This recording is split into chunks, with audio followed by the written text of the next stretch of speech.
I want to thank Frances Towns, 96 years old, who came out here today against it. She doesn't have to do it. She didn't have to sit on the sidewalk. She's the wife of a Nobel Prize-winning professor at UC. And yet she's out here with the people. I am here today because of this terrible initiative, 26,000 or more, to prevent young people, homeless young people, on the streets of Berkeley who don't have jobs.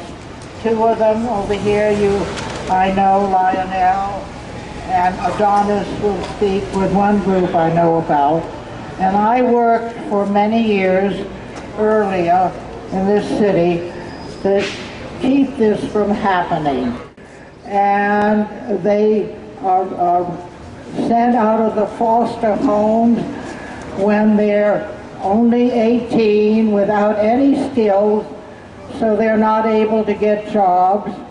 And we know we're concerned that they get help, not only if they're sent to prison, food and a bed, but what has been happening is that they've been taken there, and then when they come out they know all of the worst.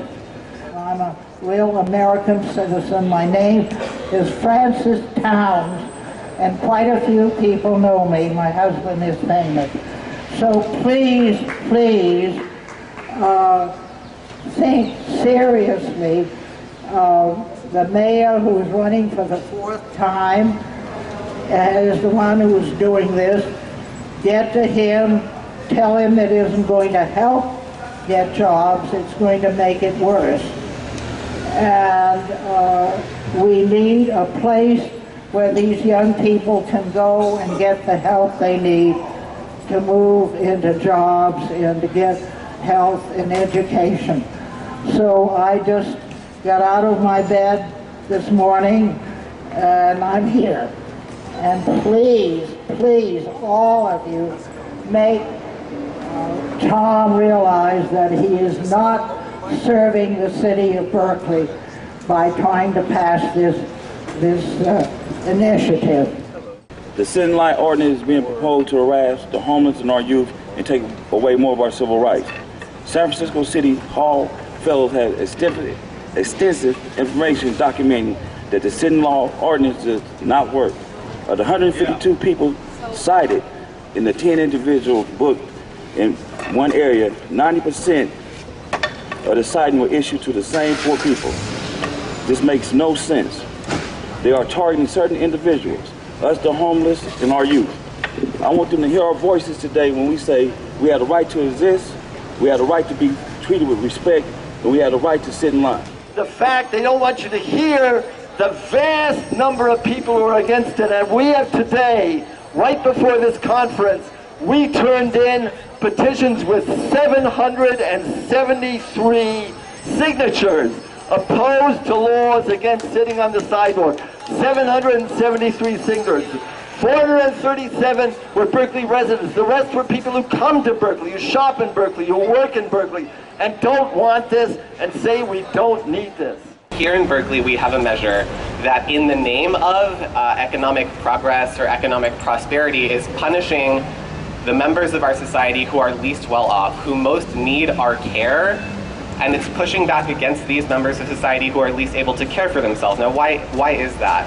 Well, the Chamber of Commerce has backed this proposal. So the Chamber of Commerce is not the only group that's been speaking out. We have at least four city commissions, mental health, peace and justice, community health, and housing, who have spoken out against this. So why give preference to the Chamber of Commerce and pass this measure or support this measure when so many other community groups have spoken out against it? I'll get back to that in just a second, but I'll also point out that I'm really disappointed that this measure was brought up at this time when about a quarter of the city's population, students, is on a summer recession, or a summer session, I should say, a summer break. ASU is active during this time, but we can't take a stance on this. But the last time this did happen, ASUC did take a stance, and we rejected it unanimously, 19-0.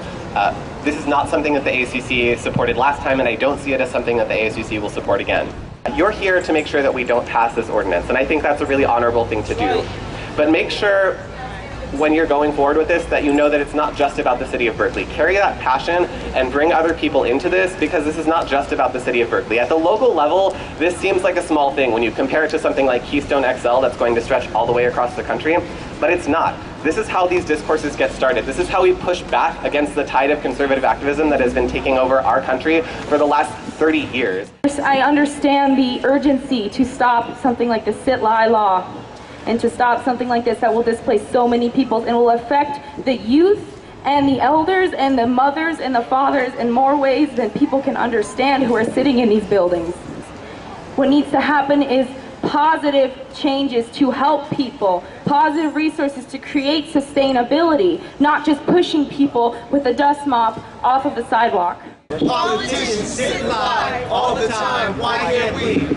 Politicians sit and lie all the time, why can't we? Politicians sit and lie all the time, why can't we?